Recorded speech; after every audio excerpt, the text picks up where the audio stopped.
Je pense que l'IA, c'est un exhausteur d'intelligence humaine.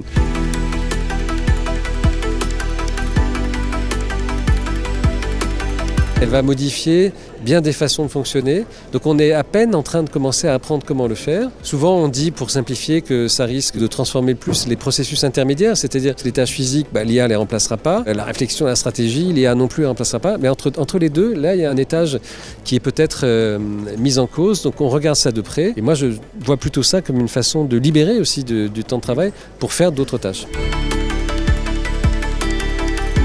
Moi, je pense que l'IA peut faciliter toutes les préparations du travail, proposer des ressources auxquelles on n'a pas pensé, faire des synthèses très rapides aussi d'un ensemble de documents, alors qu'un être humain mettrait des jours ou des heures, là, ça peut prendre quelques secondes. Et ça laisse toute la place au style, à la recherche d'informations humaines. Une question que je vous pose à vous, vous me répondez, c'est pas encore dans la base de données. Et puis à l'écriture, à la recherche d'angles, enfin tout ce qui fait la différence des hommes. Et je pense que l'IA, c'est un exhausteur d'intelligence humaine. Ça met en valeur la différence de l'intelligence humaine.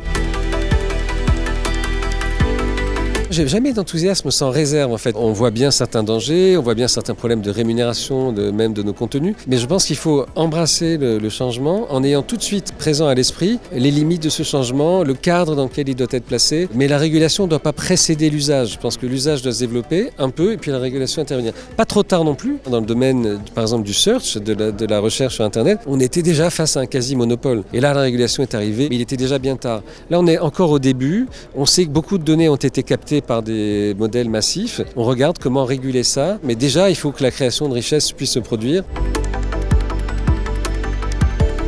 Des connexions entre l'IA et l'ensemble des médias, elles sont évidentes, encore une fois, dans la capacité à travailler un peu autrement. Et puis peut-être aussi un jour à arriver à une chose qui est recherchée depuis longtemps, qui est une forme de personnalisation des médias. C'est-à-dire que vous pourrez configurer le média qui vous va.